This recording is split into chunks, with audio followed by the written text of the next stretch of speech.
John Lennox of Oxford University holds the chair of mathematics, has a book called God's Undertaker. Subtitle is Has Science Buried God? The question is, has science buried God? I've heard it put as, has science disproved God? Before I answer the question, let me dispel two myths. The first one is that science and the church have been at odds over the centuries. There's someone by the name of Lawrence Prince. He holds a PhD in science history from Johns Hopkins University, where he teaches. He believes it's a product of two books, both written in the late 1800s, one by a John Draper and the other one by an Andrew White. Both books put this myth out there for the first time then, and both books have since been vastly discredited by historians.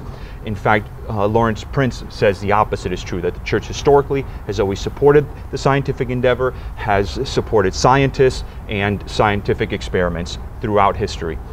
The next myth is that somehow if you have faith, you can't do good science. Of course, all you got to look at is the life of Newton, of Galileo, Kepler, Copernicus, on and on and on. More recently, Francis Collins, who headed up the Human Genome Project, all men of faith, all did great science. Now, to answer your question, science is the study of natural processes or natural causes. Theology is the study of God. Science has never attempted to prove or disprove God. It doesn't study supernatural phenomena. So to say that science has disproved God is really a myth, and it's really out of ignorance, because science doesn't try to disprove God. We just had a shooting at one of our school boards here in Florida.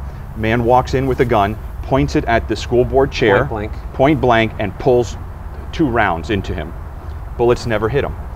When they interviewed him, he claimed God protected him. When that happens, the scientific community didn't dispatch a bunch of scientists to go study to see if God protected him. That's not what science does. It looks at natural causes. So once again, it's out of ignorance. Science could never disprove God. Now, while this is not a scientific book, it does have some claims that could be verified scientifically. For example, it says in the beginning God created the heavens and the earth. Isaiah says that God stretches out the heaven. We know today by Big Bang cosmology that in fact the universe had a beginning and that they are expanding. Genesis chapter 1, there's 12 creation accounts properly interpreted. They're in perfect chronological order as we know scientifically today. So it's impossible for science to disprove God, and in fact the opposite is true, and as science has verified a lot of the claims in the Bible.